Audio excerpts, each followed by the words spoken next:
Hello friends, welcome back to my channel Divya pregnancy help. I hope आप सब बहुत अच्छे से हैं और आपकी गर्भ अवस्था बहुत अच्छे से चल रही है। साल 2024 का पहला सूर्य ग्रहण लगने वाला है 8 अप्रैल को।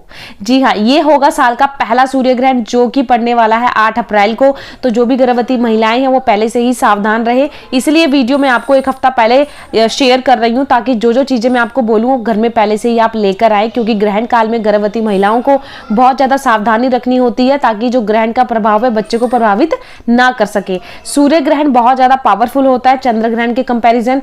सूरज की जो किरणें होती हैं जब ग्रहण पड़ता है बहुत ज्यादा नकारात्मक शक्ति से भरपूर होती हैं। ये सूर्य ग्रहण पड़ता कैसे है? जब चंद्रमा और सूरज और पृथ्वी ये तीनों एक ही रेखा में होती हैं और सूरज का प्रकाश धरती पर नहीं पहुंचता, उसके सामने चंद्रमा आ जाता है तो धरती पर अंधेरा छा जाता है। दिन के टाइम पर भी अंधेरा लगेगा तो उस टाइम पे लगता है सूर्य ग्रहण। सूर्य ग्रहण की किरणें बहुत ज्यादा नकारात्मक शक्ति से भरपूर होती हैं, तो गर्भवती महिलाओं को खुले आसमान में नहीं जाना चाहिए। ना ही आपने कैंची, चाकू, सुई का यूज करना है, ना ही उस टाइम पे बाल कटिंग करवाने चाहिए। इवन आपने ना ही थ्रेडिंग करनी है, ना ही कोई भी साड़ी में अगर पिन लगाई है उसको निकाल के रख दें। अपने आसपास कोई तीखा नुकीला चीज नहीं रखना चाहिए। इवन कभी भी कुछ पेन से लिखना नहीं चाहिए, ना ही पेंसिल से लिखना चाहिए। आपने ये सब काम बिल्कुल नहीं करने हैं। हार श्रृंगार भी नहीं किया जाता, शारीरिक संबंध भी नहीं बनाया जाता जब ग्रहण शुरू होता है। तो ये सावधानी आपको रखनी है। और इसके साथ साथ एक बात और बता दूं, जब भी सूर्य ग्रहण पड़ता है ना तो 12 घंटे पहले लग जाता है सूतक काल। अब सूतक काल क्या होता है? सूतक काल में महिला जो गर्भवती होती है वो खाना बना सकती है, खा सकती है, सो सकती है, कोई दिक्कत नहीं है।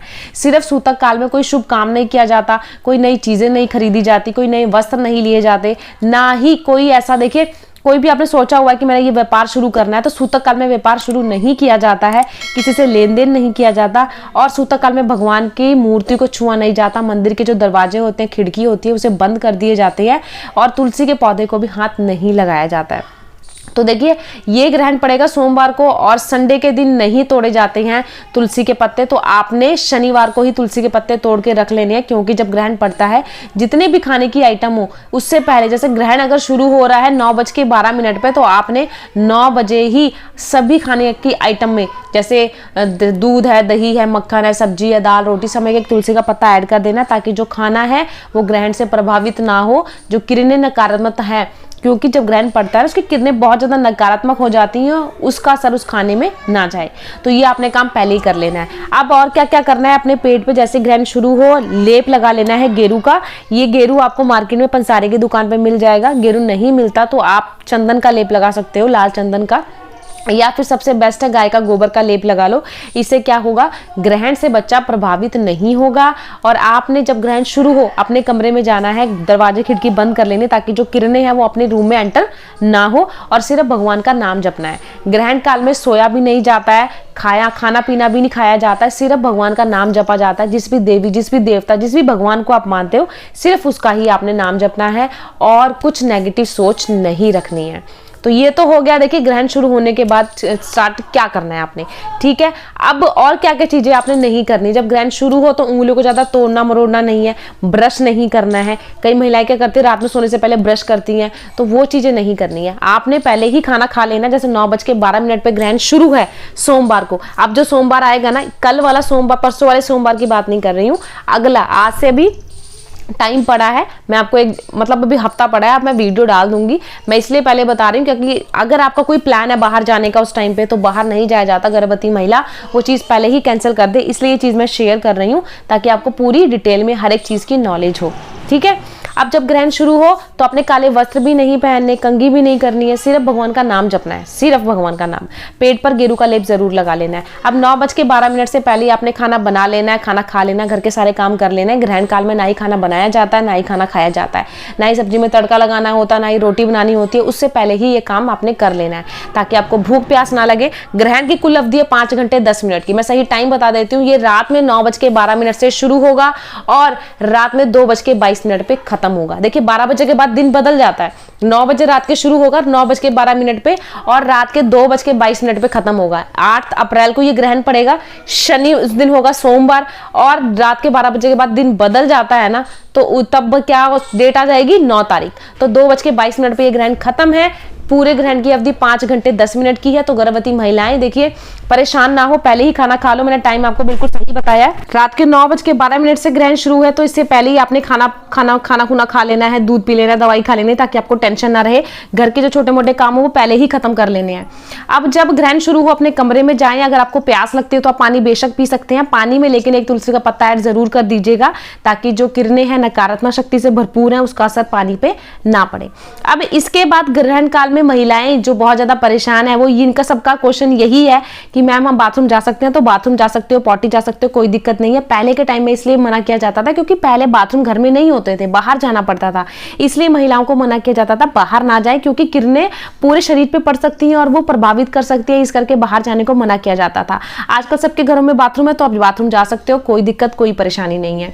अब कहाँ कहाँ ये ग्रहण दिखेगा? ये पूरा एशिया, ऑस्ट्रेलिया, प्रशांत महासागर, अंटार्कटिका महासागर, उत्तर ध्रुव अमेरिका, दक्षिण पश्चिम यूरोप, दक्षिणी अमेरिका, दक्षिणी ध्रुव और उत्तरी ध्रुव अमेरिका, यहाँ ये ग्रहण दिखाई देगा। तो अगर आप इन किसी भी एक कंट्री से हो तो और प्रेग्नेंट हो तो ये सारी सावधानी आपको रखनी जरूरी है। अगर आप इंडिया से मेरी वीडियो देख रहे हो तो आपको डरना या घबराना नहीं है, क्योंकि इंडिया में इसका असर नहीं है, इसीलिए इसका सूतक काल भी मान्य नहीं होगा। देखिए आप सब सोच रहे होंगे ये रात में ग्रहण क्यों पड़ रहा है? क्योंकि देखिए यहाँ पर अगर रात है तो वहां पे बाहर की कंट्रीज में दिन है, अगर बाहर की कंट्रीज में दिन है तो हमारे यहाँ पे रात है। इसीलिए जब सूरज निकलेगा उसकी किरणें जब धरती पर पड़ेंगी तभी तो वो प्रभावित होगा। यहाँ पर तो चंद्रमा निकला होगा, क्योंकि ग्रहण रात के 9:12 से शुरू है इंडिया में। बाहर की कंट्रीज में सूरज निकला होगा, वहां पे दिन होगा, तो वहां पे इसका असर रहेगा। इसलिए इंडिया में इसका असर नहीं है, तो ना ही इसका सूतकाल मान्य जाएगा और ना ही इसका जो ग्रहण की सारी ये सावधानी होती है ये भी मान्य नहीं होगा। लेकिन कई घरों में ऐसा बोला जाता है धरती एक है पृथ्वी एक है, तो थोड़ा बहुत असर रहेगा, तो सावधानी रखें। तो अगर आप ये सावधानी रखना चाहते हो तो पहले ही सारा काम कर लो, कैंची चाकू सुई से दूर रहो, ये कुछ नहीं करना, कोई भी इयररिंग तीखा हो नुकीला वो ना पाए, और ग्रहण जब शुरू हो तो काले वस्त्र ना धारण करें, कंघी ब्रश ये सब नहीं करना है, बाल नहीं काटने हैं, सिर्फ भगवान का नाम जपना है। और कोई भी चीजें जैसे मोबाइल टीवी फोन इन सबसे दूर रहना। आप गीता पढ़ सकते हो, रामायण पढ़ सकते हो, भजन लगा सकते हो, मगर और कोई चीजें मत यूज करें, सिर्फ भगवान का नाम जपें। ये अगर आप सावधानी रखना चाहते हो तो। वैसे तो इंडिया में इसका 1% भी असर नहीं है, बाहर की कंट्रीज में है, मगर आप ये मानते हो कि धरती एक है पृथ्वी एक है, तो आप सावधानी रखना चाहते हो तो रख सकते हो, कोई परेशानी नहीं है। सावधानी मैंने आपको बता दी है क्या क्या सावधानी है, बस घर से बाहर ना जाए। और इसके साथ साथ जो भी महिला गर्भवती है वो अपनी पूरी केयर करे। ऐसा ना सोचे कि मुझे नींद आ रही है मैं सो जाऊं, तो अगर आप सो भी जाओगे ना तो कोई डरने वाली बात नहीं, क्योंकि लास्ट जैसे जैसे प्रेगनेंसी बढ़ती है ना, लास्ट टाइमिस्टर में होते हो 8वां 9वां महीना, तो बैठा नहीं जाता, तो आप लेट सकते हो, कोई दिक्कत नहीं है। अपने आप को बस परेशान नहीं करना है। अगर लेट के भी आप ग्रहण काल जागकर बिता रहे हो तो अच्छा है, कोई प्रॉब्लम नहीं है। लेकिन महिलाएं ऐसा ना करें कि अपने आप को परेशान कर ले, अपने आप को थका ले। अगर नहीं बैठा जाता तो लेट कर आप भगवान का नाम जप सकते हो, कोई परेशानी नहीं है। देखिए ग्रहण काल में सोना भी मना होता है कि सोना भी नहीं चाहिए, है ना, फोन टीवी नहीं देखनी चाहिए। अपना टाइम पास के लिए फोन मत देखिएगा, सिर्फ भगवान का नाम जपिएगा, चाहे वो लेट कर जपे, ठीक है। तो आई होप आपको वीडियो अच्छी लगी होगी। जितना हो सके इस वीडियो को ना गर्भवती महिलाओं के साथ शेयर करें, ताकि उन्हें सही टाइम पता लग सके, सही डेट पता लग सके, और कहाँ कहाँ ये ग्रहण दिखेगा ये भी मैंने इस वीडियो में बताया हुआ है, और उन्हें पता लग सकता है कि इस कंट्री में भी ये ग्रहण पड़ेगा, तो वो महिला सावधानी रख सकती है। कमेंट बॉक्स में जय माता के साथ साथ जरूर रखिएगा, क्योंकि माता रानी आप सबके बच्चे को सुरक्षित ही देगी और इस दुनिया में उसे अच्छे से हेल्दी से लेकर आएगी। आई होप वीडियो अच्छी लगी होगी। चैनल में नहीं हो तो प्लीज चैनल को सब्सक्राइब करिएगा, साथ ही साथ इस वीडियो को जितना हो सके गर्भवती महिलाओं के साथ शेयर करिए। मिलती हूँ किसी नई वीडियो में, बाय बाय।